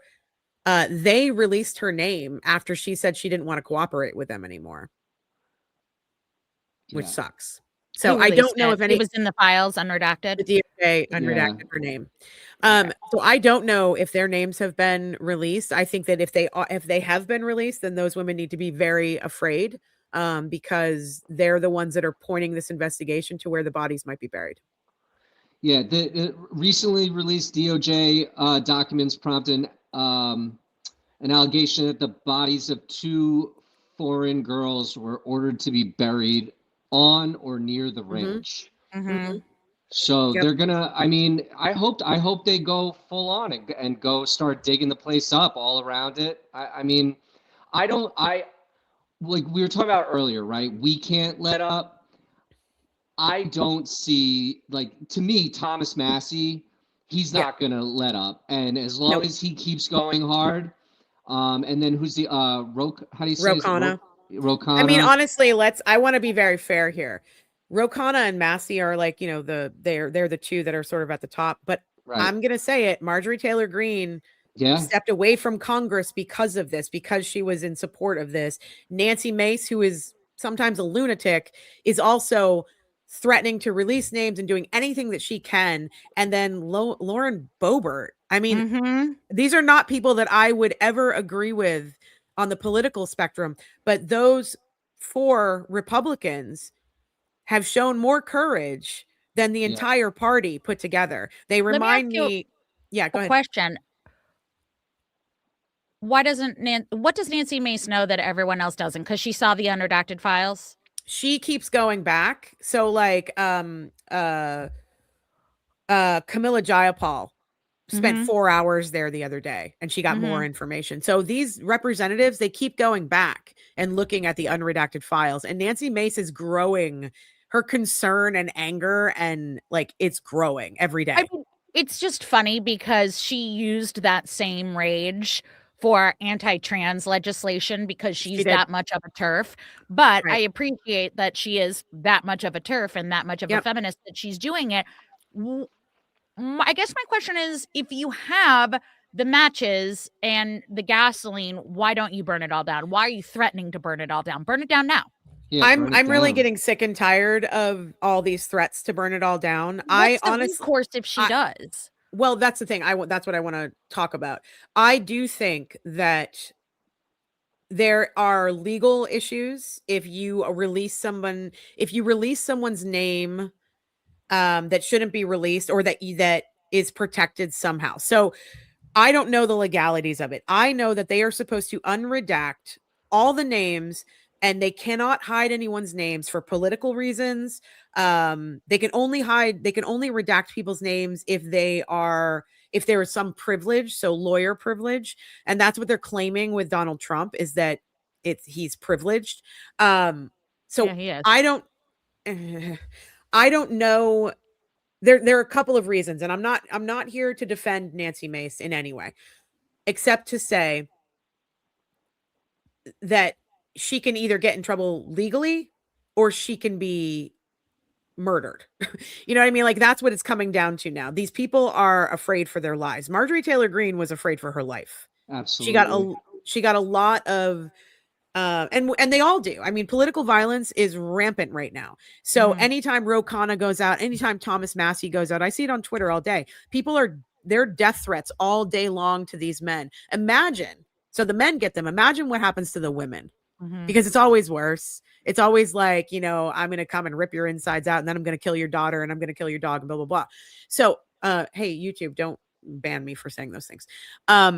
With Nancy Mace, she's just crazy enough to do it. But at the same time, I worry about her safety. I worry about all their safety. If they are willing to take out all the people they've already taken out that are involved in this, they're not going to have any problem taking someone like Nancy Mace out, or someone like Marjorie Taylor Greene out, or you know what I mean? Maybe I've seen too many episodes of Scandal, but isn't there a time when they meet at an Irish pub and they both passed each other in the bathroom, and Nancy Mace hands it to someone who works to CNN, and then they blow it up? I mean, can't we get a little Olivia Pope up in here? I am being serious. If you don't know it, and Thomas Massie is like, I can't say it or the world will crumble. Try us. Beth, let's go. I thought Thomas Massie said he was going to read them on the floor. They did. He actually read out, I think 3 or 4 more names in the past couple of days. Not anybody that I was familiar with. But I will say that Thomas Massie and Ro Khanna did get into a little bit of trouble, because when they did list, they read out 6 names on the floor. And apparently some of those names were of men where the accusations were not founded, and it was proven in the files. Like, they shouldn't have released their names. I'm not sure how I think they got them because they were unredacted. So they went through the unredacted. That's the issue here. If a name is redacted, and it should be legally, and I'm not saying all the names that are redacted should be legally, but if the names are redacted legally, and the Congress people are going in and looking at the unredacted files, and they're releasing names of people who it's been proven that they didn't do anything wrong, that's the problem. And I think that's the problem for Nancy Mace, because she is like off a rocker sometimes. And if she just starts spewing off people's names, then it becomes slander. Then it becomes, if they haven't been found guilty of a crime, or they haven't been charged, or they haven't gone in front of a grand jury, then she's going to be in a lot of legal trouble. They all will. And it'll be billionaires filing lawsuits against them. But if they're reading the unredacted files, they get to see the name and they can read it in context, right? Yes. And figure out what is alleged against these people.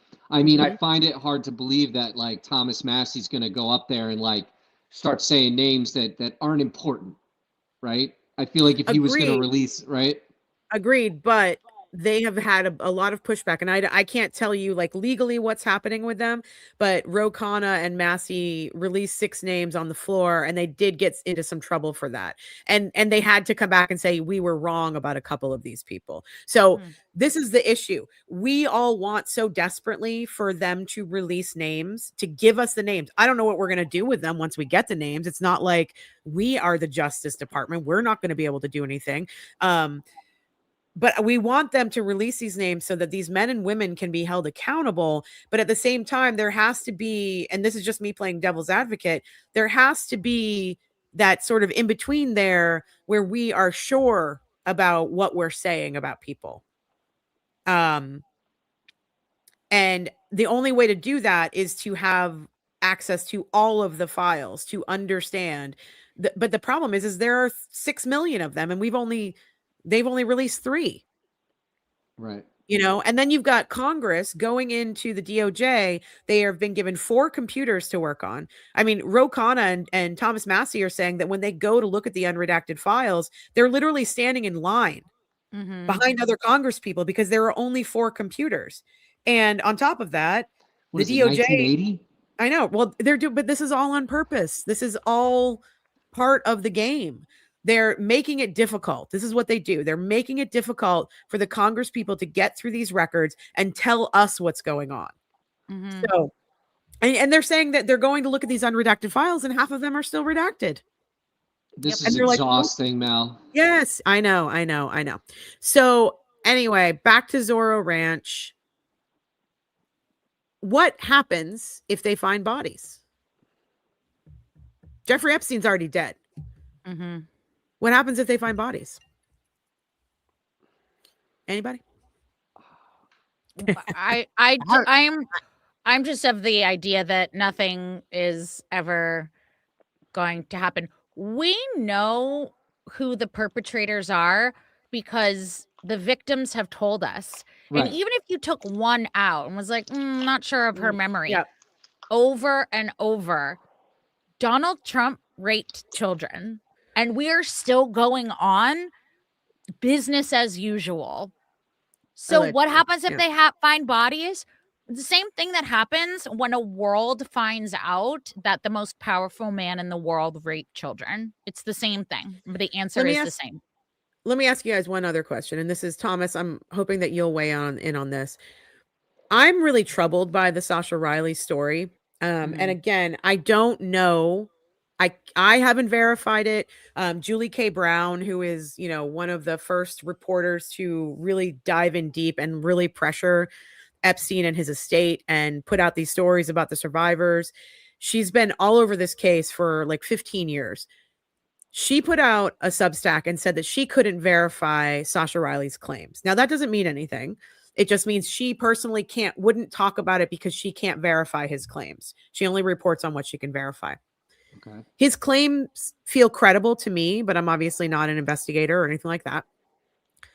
My question is, and I think I've asked you this before, Ellyn, why are we taking the female victims more seriously than Sasha Riley?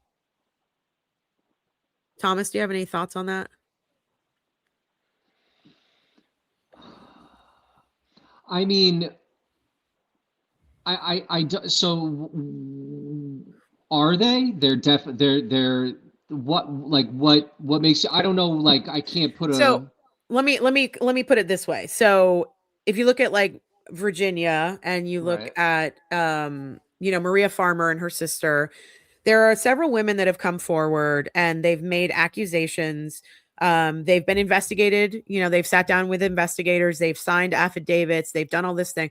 And when I look at a group of female survivors standing before a microphone and talking about what Jeffrey Epstein and all of these powerful men and women did to them, I have no issues. I don't have any doubts in my mind that all of those things happened. And I believe we should believe survivors, male or female. But what I find online is that people are so quick to say that Sasha Riley is making up what happened to them.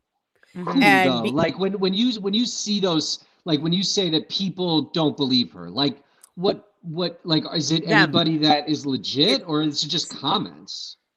No, it's Julie K. Brown. It's Julie K. Brown saying, I haven't verified this, so I'm not going to say. And then she goes on to say, but some of the things he said seem a little bit out there to me. So they're discounting a boy's perspective and a boy's experience, even though he has been very, from what I understand, honest about what happened to him. And he's got receipts. He's got a list of receipts. He's got medical records. He's got all this stuff.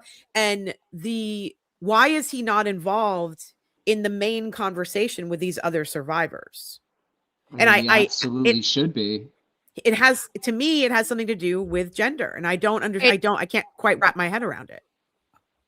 I know you're asking Thomas. I think it all comes back to toxic masculinity because men strong, women weak. Men can't be a victim because men perpetuate the violence. So if we have all men looking at this, they're going to see the fact that, that can happen. Men do the raping. That's what we're taught. It just comes back to toxic masculinity. Yeah, I think that it's hard. Men can't be a victim. They're not capable of being victims. They can't be raped in the first place. Yeah. I mean, I think I have a hard time like chiming in on that, just because like I don't see it that way, right? Like Right. Yeah. I believe that men can be victims. I know that Yeah. boys can be raped. I know boys that have been molested when they were kids. Like, I've sit around and sat around and had all kinds of conversations with men over the years, and Yeah. being in different places. And so I guess it's kind of hard for me to, like, I understand where you're coming from, obviously, Ellyn, and but I'm speaking as a man. I'm speaking from a man's perspective. No, and but as a man, like, I don't see it that way, right? So it's hard for me to like, I understand your brain and like and saying that, but like this man doesn't think like that, so it's hard for me to put myself in that situation. Like, to me, Donald Trump is fucking guilty. The story about, like, wasn't there a story of him like witnessing an infant being murdered? Like, Yes. it's story after story with him, and I'm gonna have to do some reading into Sasha's story myself, but I think the question I'm asking, and the reason why I'm asking you specifically, Thomas, is because you are a man.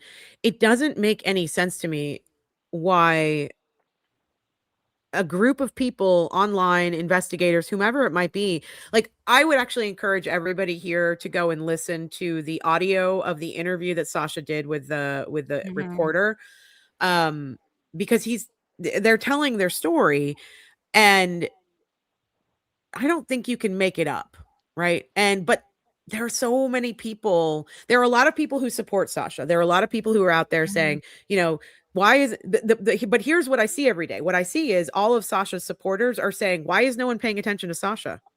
Why is no one paying attention to Sasha? That's my question. Why is no one paying attention to Sasha? Because going back to our animal instincts, men like sex. Always. They always want sex.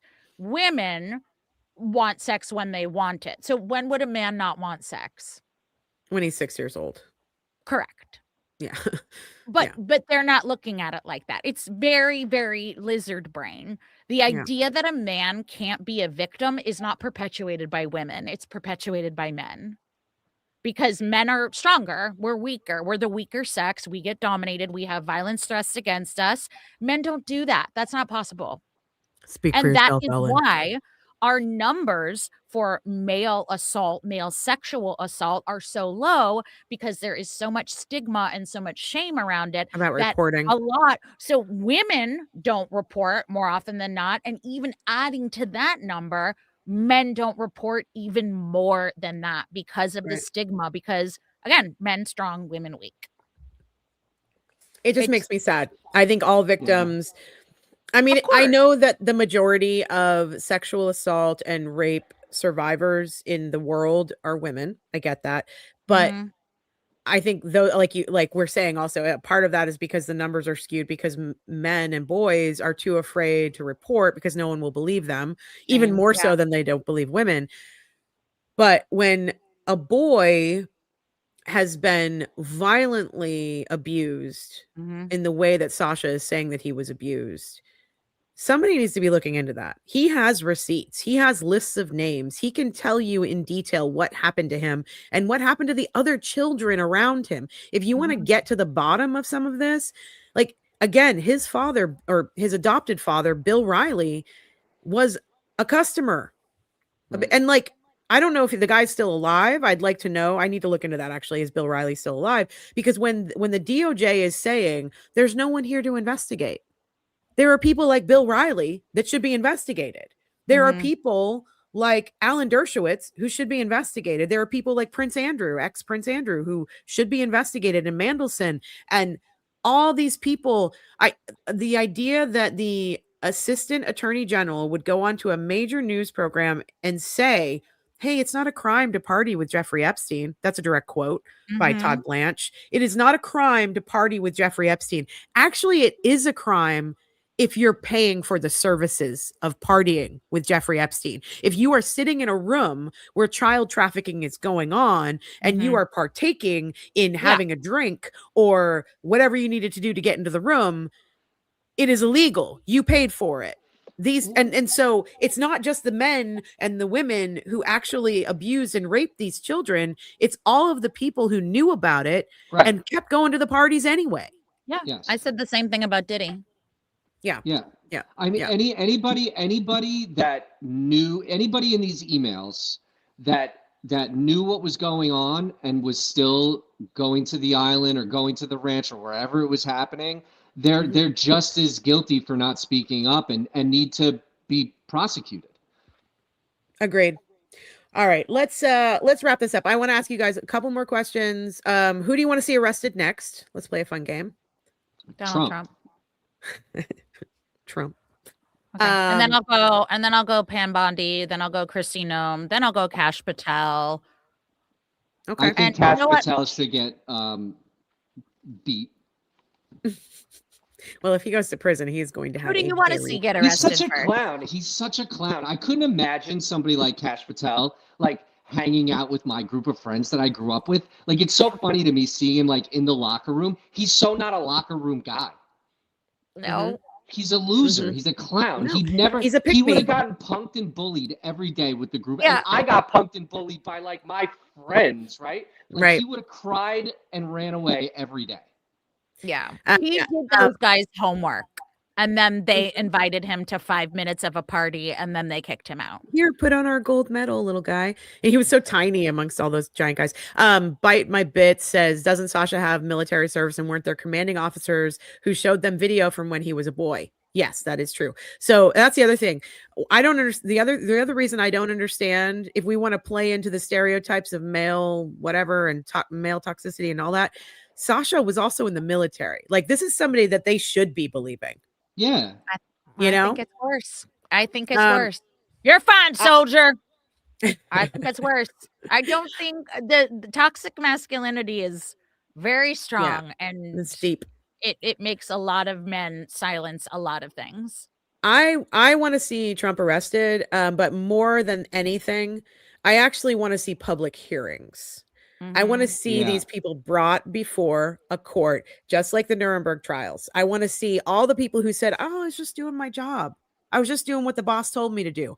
I want to see all those people sitting in front of investigators and juries, and I want them to be held accountable. And so for the next person to be arrested, yeah, of course, I would love to see Donald Trump get arrested. Do I think that's going to happen in my lifetime? Probably not. He'll probably die before that happens, or they will whisk him away to somewhere, probably Russia or Israel. Who knows? I'm not holding out hope anymore. I do not trust our system anymore. And until the system gives me a reason to trust it, I'm going to have a hard time believing anything unless I can hear it and see it and know that it's not AI. Two other questions. Thomas, do you think that Jeffrey Epstein is alive? No, I do not. Do you think that Ghislaine Maxwell is in prison, or is she in Canada?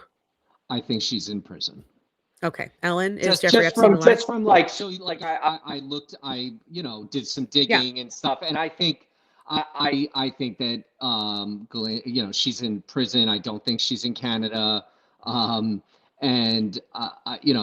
it's pretty obvious what happened with Epstein, as far as, he was absolutely murdered. There's no way he hung himself. And I agree with that. There was people involved. People knew it was going to happen. Some people probably didn't know it was going to happen. Some people knew it. And, there's a lot of rich and powerful people on that list. And there's a lot of Israelis on that list. And, yes. Charlie Kirk spoke up about Israel, got shot in the fucking neck. Yep. Epstein allegedly worked for Mossad, worked for Israel. So did Ghislaine's father. So did Who Ghislaine's mysteriously fell off of his boat. Yep. Yeah. I think that when people say, if all the stuff from the Epstein Files comes out, the world will burn down, it's because all of these major governments have been involved in this for so long and have just been pulling the strings for so long that I understand what they're saying. At the same time, burn it down. Yeah, let it go. Who cares? How much worse can it get? I don't see a world where that was Ghislaine Maxwell. I listened to the interview. I don't not believe it was her, but that was not her voice. I'm really good at accents. Mm-hmm. Really, really good at accents. Not always perform them, but I can hear them. That was not her voice. I listened to her other deposition. I listened to two of her depositions. I mean, accents don't change like that in such a short amount of time. I think that the government is way more powerful, vindictive, sneaky than we think. I think Jeffrey Epstein died by murder. I am not convinced that was Ghislaine Maxwell in the video. I'm not convinced it was either, but if I let my brain think that, I'm gonna go crazy. You got to look at this CIA guy. It makes you feel very powerless when you watch it. I don't know if I can watch that right now. I'm already feeling like crazy. But anyway, I love you both so much. Thank you so much for coming on my second show. I'm gonna obviously have you back because I love talking to you. It's easy to talk to you. You have amazing ideas and opinions. And just have me back when you have a MAGA person here. That's all I want. I'd like to be on when you have somebody on the opposing side as well. But I'd like to think that those numbers are dwindling. I think they are, but I think he's always going to hold on to like a 25%. But I mean, I will say, go ahead. Yep. Can I ask a question of Absolutely. you two and the chat before we leave? Yes.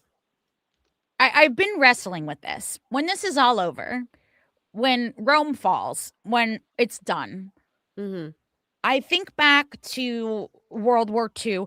Were there people, everyone denounced being a Nazi. I was never a Nazi. I never did that. Right. Were there people that died being a Nazi and held on to it? And even when everything came tumbling down, my question is, when everything comes tumbling down, are people still going to be buried with their MAGA hats and die MAGA? Absolutely. Really? I know really personally, people with "Let's Go Brandon" stickers and I told you. Even when everything comes out.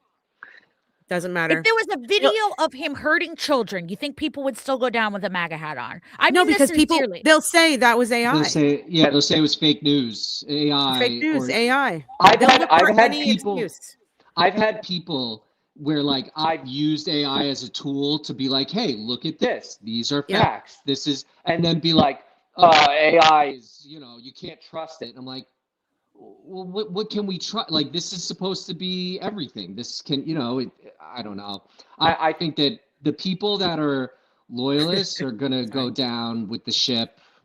I mean, and like I said, I think I said it last week. I mean, if you're still supporting him at this point, you're a fucking pedophile to me. Stay the fuck away from my kids. I don't trust you. I don't want you around me. I don't want you around my kids. It's the women who support him. I can't, I don't understand it. I really, really, really, really don't understand it. Bite My Bits said, I've seen 2 death investigators and a mortician say that in one pic, it's him, not dead. An autopsy body wasn't him because it said normal male circumcised penis. We know that's not right. If you don't know what we're talking about, it's because Jeffrey Epstein had a fucked up, crazy looking penis, apparently, that was twisted and tiny and weird. And sorry, I'm not trying to tear down anyone's manhood here, but then again, it's Jeffrey Epstein, so who gives a fuck? Gives a fuck about. I'm just saying. I'm just trying to be nice. No, we don't need to be nice here. Remember when I said bring bullying back? Dick. His fucking shriveled ass fucking pedophile dick. It might only be egg-shaped when erect. That's what I've heard as well. It's egg-shaped. I can't even imagine what an egg-shaped dick looks like. Not that I really want to, but I'm like, what the fuck? How does that happen? Anyway, on that note, if you have an egg-shaped dick you'd like to show us, please write Mel at Newslight. Don't send me pics. Don't send me egg dick pics. Don't send me dick egg pics. Dick egg. Ellyn, where can people find you on the interweb? You can find me on Instagram and TikTok. My name, Ellyn. I spelled that with a Y, Ellyn. My last name, Marsh. You can also listen to my true crime podcast with Joey Taranto at I Think Not. You know what? You don't even have to listen. Just download it for me. Okay. And follow us on Instagram. And you can also, if you're looking for a little break from the madness and the Politico and everything, you can listen to my Love is Blind recap podcast with Tony Award winner Daisy Egan. And that is called Shut the Fuck Up, Nick Lachey, because he should. And you can get both of those wherever you get podcasts. Thank you, Mel. I love you so much. I love you very much too. And Thomas, I don't want to give out any of your personal information, but I mean, I get, you know, what's funny is I've been getting like random friend requests on Facebook and Instagram lately, and that has to be between you and Ellyn. Are you Ellyn's boyfriend? Are you Ellyn's boyfriend? Life partner. Are you? Oh, that's right. I'm so sorry. You're her life partner. Well, do you do any kind of independent work, or can you only work like with, like, can you go fix someone's pipes? I mean, on your own. I'm working on getting my master's plumber's license and opening my own business. But I'm a union guy. I love the union life. But people can absolutely reach out to me if they want to talk. If they don't like something I said, I'll just fucking block you if you're annoying. So it's, you know, Thomas Winkler on Facebook, on Instagram. And Mr. I just want to say, you know, when it comes to the midterm elections and when you're voting in your area, please don't vote for anyone that takes AIPAC money or any Israeli lobby money or anything. Let's fucking flip the tables. Let's change the country as a team. Let's get rid of these fucking pedophiles. Yep. The true patriots are the people that want to get rid of you know, Trump and the people that are taking down our country right now. Who own him. Yeah, absolutely. Yeah. All right. I appreciate you all so much. I am going to say goodbye to you, and I'm going to spend just a couple more minutes with my audience, and then I'm going to say goodnight because I'm love you guys. Thank you for being here. I love Thank you so you, much. Mel, for Thank doing you so this. much. Yeah, absolutely. See you soon. Bye. Oh, thank you guys so much for being here. Thanks for listening. Thanks for getting involved in the chat. If you are interested in talking about politics and what we're talking about, or if you want to suggest somebody for the show, I am all ears. You can email me at newslightwithmel@gmail.com. Let me make sure that's the right email address, actually. Hold on a sec. So ridiculous. Why don't I know my own email address? newslightwithmel@gmail.com. newslightwithmel@gmail.com. Email me guest suggestions, or if you know somebody, if there's someone in your life who you're friends with, or, you know, brother, sister, mother, father, who you think would be a good guest, because I really would like to get people on who don't share my opinions. I want to be able to talk to people and figure out where they're coming from and why they think the way that they do. So if you know anyone that would be willing and able, we will be respectful. I'm not going to try to tear anybody down. I do want to talk it out, and I want to figure out what's going on in this country and why we are so polarized. So if you know anyone like that, send them my way. You can find me on most of the socials at Real Mel Barrett. You can follow the In Between podcast and listen wherever you get your podcast. You can also tune into my other show with journalist Rebecca Lavoie, Something's Off, which we usually record on Mondays and Thursdays. So you'll see us tomorrow at 9 a.m. And here I'm going to be recording every Wednesday night at 7 p.m. with at least one other guest. So please tune in, please tell your friends, please share and like if you're here right now, please go and like the video. It helps out tremendously. And for those of you who send over tips, I've said this before on my other shows, I am definitely a one-woman show. So I've got 3 shows going on right now. I do all the research, the writing, the editing, the recording, all the stuff. And I don't make a ton of money doing it. I'm trying to change that because I love what I do. So if you like what I do, if you appreciate the work that I do, please tip and help me with the algorithm. If you can't tip, I totally understand that, but at least go and subscribe and like the videos and tell your friends about them. So until next time, I'm sure it's going to be another shit show of a week in our current state of politics, but I love you and appreciate you all. And please take care of yourself and your hearts and your brains and your family, and hug the ones you love. And we will see you next time on Newslight. Thank you all.